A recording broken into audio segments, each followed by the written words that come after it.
ಆಯ್ತು ಯಾವ ಕೇಸ್ನಲ್ಲಿ ಯಾವ ಕೇಸ್ನಲ್ಲಿ ಯಾವ ಭ್ರಷ್ಟಾಚಾರ ಇವತ್ತು ಎಷ್ಟು ದುಡ್ಡು ಯಾವ ಭ್ರಷ್ಟಾಚಾರ ಅಲ್ಲ ಅವರು ಈಗ ಮಾಡಿರ್ತಕ್ಕಂಥ ನೀವು ಫಸ್ಟ್ ನನ್ನ ಪ್ರಶ್ನೆಗೆ ಉತ್ತರ ಕೊಡಿ. ಅರವಿಂದ್ ಕೇಜ್ರಿವಾಲ್ ಯಾವ ಪ್ರಕರಣದಲ್ಲಿ ಸಿಗಾಕೊಂಡಿದ್ದಾರೆ? ಸಾರಾಯಿ ಕೇಸಲ್ಲಿ ಏನ್ ಮಾಡಿದ್ದಾರೆ? ಅಲ್ಲ ಅದನ್ನ ಕೋರ್ಟ್ ಹೇಳ್ತದೆ. ನೀವ್ ಹೇಳ್ತಾ ಇದ್ರಲ್ಲ ಜೈಲ್ಗೆ ಹೋಗಿದ್ದಾರೆ ಅವರು. ಎಷ್ಟು ದುಡ್ಡು ತಗೊಂಡಿದ್ದಾರೆ ಅದನ್ನ ಕೋರ್ಟ್ ಹೇಳುತ್ತೆ. ನೀವೀಗ ಭ್ರಷ್ಟಾಚಾರ ಅಂತ ಕೂತು ಆರೋಪ ಮಾಡ್ತಾರೆ. ಹೇಳಿದ್ರಲ್ಲ ನಾವು ಭ್ರಷ್ಟಾಚಾರ ರಹಿತ ಭ್ರಷ್ಟಾಚಾರದ ಕೂತು ಆರೋಪ ಬಗ್ಗೆ ಕಾಂಗ್ರೆಸ್ ಅವರು ಕೇಳಿ ಒಂದ್ ನಿಮಿಷ ನಿಮ್ದೇ ಕೇಳ್ಬೇಕಾ ಕೇಳ್ಬೇಕಂದ್ರೆ ಏನ್ ಅರ್ಥ ಅದು? ನೀವು ಭ್ರಷ್ಟಾಚಾರ ಅಂತ ಆರೋಪ ಮಾಡಿದಾಗ ಅರವಿಂದ್ ಕೇಜ್ರಿವಾಲ್ ಎಷ್ಟು ರೂಪಾಯಿ ತಗೊಂಡಿದ್ದಾರೆ? 10 ರೂಪಾಯಿ, 50 ರೂಪಾಯಿ, 500 ಕೋಟಿ, 5,000 ಕೋಟಿ? ಎಷ್ಟು ನಿಮ್ ಮಾಹಿತಿ ಇದೆಯಾ? ನೀವು ಬಿಜೆಪಿ ಪಕ್ಷವನ್ನ ಪ್ರತಿನಿಧಿಸ್ತಾ ಇದ್ದೀರಿ, ನಿಮ್ಗೆ ಮಾಹಿತಿ ಇಲ್ಲ ಅಂದ್ರೆ? ಮಾಹಿತಿ ಇದೆ. ಮಾಹಿತಿ ಇಲ್ಲದೆ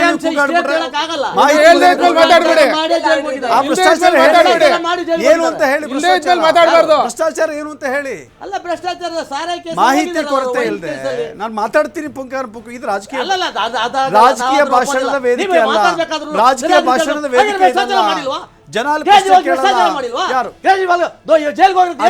ಅದನ್ನೇ ಮಾಹಿತಿ ಯಾವುದೇ ಪಕ್ಷದ ಪ್ರತಿನಿಧಿ ಅಲ್ಲ ನೀವು ನಾನು ಯಾವ ಪಕ್ಷದ ಪ್ರತಿನಿಧಿ ನಿಮ್ಮ ಮಾಹಿತಿ ಕೊರತೆ ಬಗ್ಗೆ ಮಾಡಿಲ್ಲ ಅಂತ ನೀವೇ ಹೇಳ್ಬಿಟ್ರೆ ನಿಮ್ಮ ಕಾಂಗ್ರೆಸ್ ಅವರು ಹೇಳಿ ಪಾಪ ಅವ್ರಿಗೆ ಅವಕಾಶ ಇದೆ. ನಾವು ಹೇಳ್ಬೇಕು ಕಾಂಗ್ರೆಸ್ ಅಲ್ಲ ಕೋರ್ಟ್ ಅಲ್ಲಿ ಬನಾನಾ ರಿಪಬ್ಲಿಕ್ ಅಲ್ಲ, ಭಾರತದಲ್ಲಿ ನ್ಯಾಯ ವ್ಯವಸ್ಥೆ ಇದು ರಾಜಕೀಯ ವೇದಿಕೆ ಅಲ್ಲ.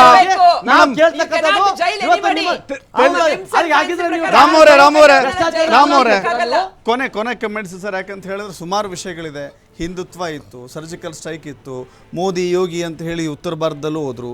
ಈಗ ಈ ಕರ್ನಾಟಕದಲ್ಲಿ ಏನಾಗ್ತಾ ಇದೆ, ಕರ್ನಾಟಕದಲ್ಲಿ ಎಷ್ಟು ಗೇನ್ ಆಗಿದೆ, ಇದೆಲ್ಲವೂ ಒಂದು ಚಿತ್ರಣ ಅಂತ ನೋಡಿದಾಗ ನೀವು ಹೇಳಿದ್ರಿ ಎಲ್ಲ ಬಾರಿಯೂ ಎಲ್ಲ ಕಾಲಕ್ಕೂ ಮೋಸ ಮಾಡೋಕ್ಕಾಗೋದಿಲ್ಲ ಅಂತ.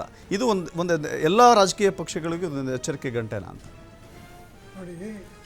ಎಥಿಕ್ಸ್ ಅಂತ ಒಂದಿರುತ್ತೆ ಪೊಲಿಟಿಷಿಯನ್ಸ್ಗೆ, ಅವ್ರದ್ದೇ ಆದ ಎಥಿಕ್ಸು. ಬಟ್ ಜನರಲ್ ಪರ್ಸೆಪ್ಷನಲ್ಲಿ ಏನುತ್ತೆ ಅಂದರೆ, ಸಾಮಾನ್ಯ ಮನುಷ್ಯ ಜನರಲ್ಲಿ ರಾಜಕೀಯ ವ್ಯಕ್ತಿಗಳು ಸ್ಪಷ್ಟವಾಗಿದ್ದಾರಾ, ಅವ್ರ ಚರಿತ್ರೆ ಕ್ಲೀನಾಗಿದೆಯಾ ಅಂತ ಯೋಚನೆ ಮಾಡ್ತಾರೆ. ನಾವು ಏನೇ ಹೇಳಿದ್ರು ಅವ್ರ ಮನಸ್ಸಲ್ಲಿ ಇದ್ದೇ ಇರುತ್ತೆ. ಯಾರೋ ರಸ್ತೆ ಒಳಗೊಬ್ಬನ ಕೇಳಿದ್ರೆ ಅವನು ಅದನ್ನು ಹೇಳ್ತಾನೆ. ಗೌತಮ್ ಬುದ್ಧ ಒಂದು ಹೇಳಿದ್ದಾನೆ, ಸಾವಿಲ್ಲದೆ ಇರೋ ಮನೆಯಿಂದ ಸಾಸಿವೆ ತಗೊಂಬ ಅಂತ. ಆ ಥರ ರಾಜಕೀಯದಲ್ಲಿ ಯಾರಾದರೂ ಒಬ್ಬರು ಸ್ವಚ್ಛವಾಗಿದ್ದಾರೆ ಅಂತ ಪ್ರೂವ್ ಮಾಡೋಕ್ಕಾಗುತ್ತಾ?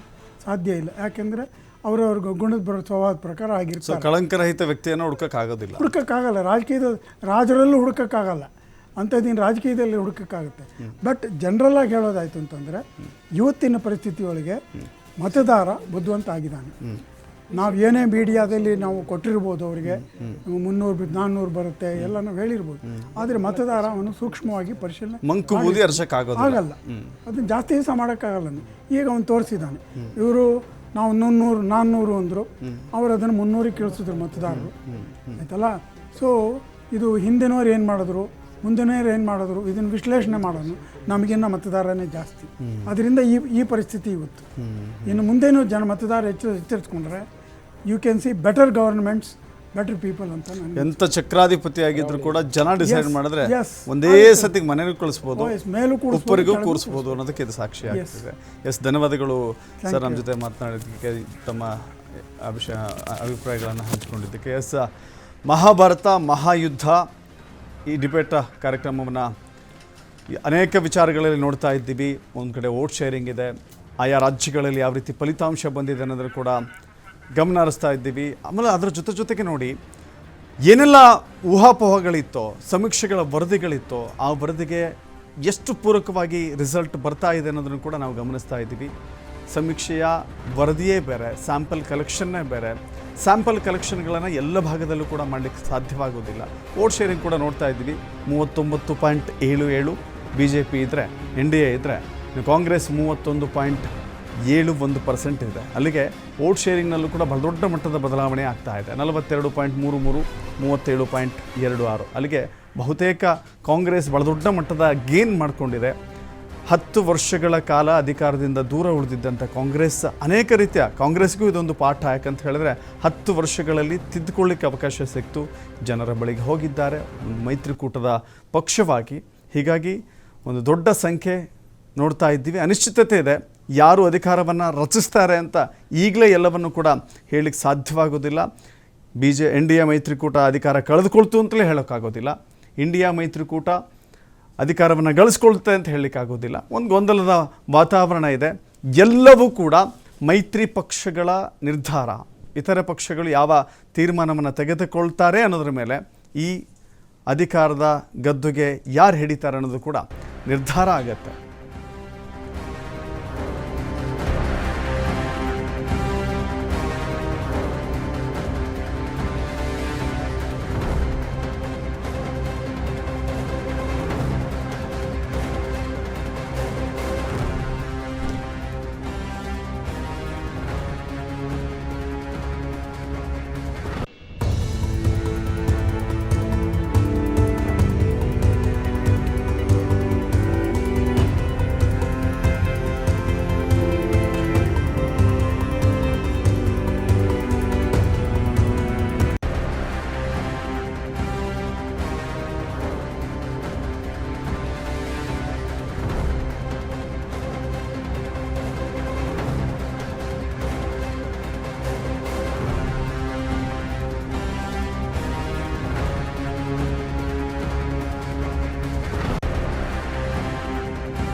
ಫಲಿತಾಂಶದ ದಿನ ನಾವು ನೋಡ್ತಾ ಇದ್ದೀವಿ. ಇವತ್ತು ಬಹುತೇಕ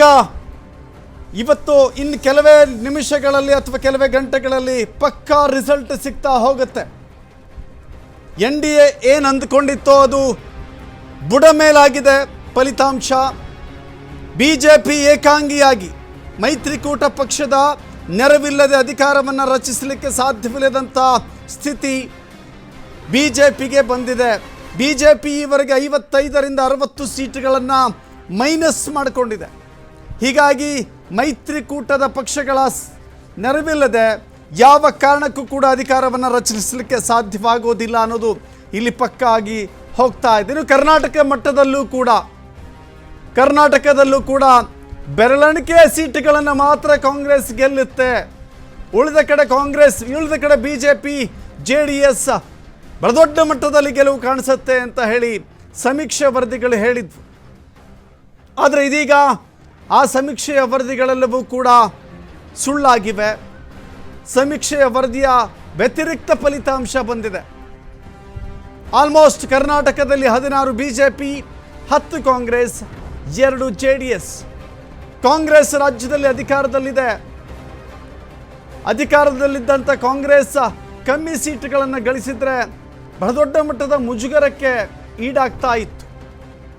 ಈ ಬಾರಿ ಚುನಾವಣೆಯ ಸಂದರ್ಭದಲ್ಲಿ ಅನೇಕ ವಿಷಯಗಳು ಚರ್ಚೆಗೆ ಬಂದು, ಅನೇಕ ವಿಷಯಗಳು ಚುನಾವಣೆ ರಾಜಕೀಯದ ಭಾಷಣದ ಭಾಗವಾಗಿತ್ತು. ಆದರೆ ಅಂತಿಮವಾಗಿ ಜನರನ್ನು ಕನ್ವಿನ್ಸ್ ಮಾಡಿದ್ದು, ಜನರನ್ನು ಒಪ್ಪಿಸಿದ್ದು, ಜನರನ್ನು ತಮ್ಮ ಪಕ್ಷಕ್ಕೆ ಮತ ಹಾಕುವಂತೆ ಒಪ್ಪಿಸಿದ್ದಿದೆಯಲ್ಲ, ಅದು ಇಂಡಿ ಮೈತ್ರಿಕೂಟ. ಅದರಲ್ಲಿ ಸಕ್ಸಸ್ ಆಗಿದೆ. ಬಹುತೇಕ ಮೈತ್ರಿ ಪಕ್ಷಗಳೇನಾದರೂ ಇಂಡಿ ಮೈತ್ರಿಗೆ ಅಂದರೆ ಈಗ ಆಲ್ಮೋಸ್ಟ್ JDU ಪಕ್ಷ, ಬಿಹಾರದಲ್ಲೂ ಕೂಡ JDUನ ಸಂಸದರನ್ನು ಇಂಡಿ ಮೈತ್ರಿಕೂಟ ಒಳಗೊಳ್ಳೋದೇ ಆದರೆ ಅಧಿಕಾರವನ್ನು ರಚಿಸಲಿಕ್ಕೆ ಇಂಡಿ ಮೈತ್ರಿಕೂಟದ ಹಾದಿ ಸುಲಭವಾಗುತ್ತೆ. ಅದೇ ರೀತಿ ಆಂಧ್ರದ ತೆಲುಗು ದೇಶಂ ಪಾರ್ಟಿ TDP ಚಂದ್ರಬಾಬು ನಾಯ್ಡು ಅವರನ್ನು ಇಂಡಿ ಮೈತ್ರಿಕೂಟ ಸೆಳೆದಿದ್ದೇ ಆದರೆ 10 ವರ್ಷಗಳ ಬಳಿಕ ಅಗೇನ್ ಇಂಡಿ ಮೈತ್ರಿಕೂಟ. ಈ ಹಿಂದೆ UPA ಇತ್ತು, ಈಗ ಇಂಡಿ ಮೈತ್ರಿಕೂಟ ಆಗಿದೆ. ಇಂಡಿ ಮೈತ್ರಿಕೂಟ ಮತ್ತೊಮ್ಮೆ ಕೇಂದ್ರದಲ್ಲಿ ಅಧಿಕಾರವನ್ನು ರಚಿಸಲಿಕ್ಕೆ ಸಾಧ್ಯವಾಗುತ್ತೆ.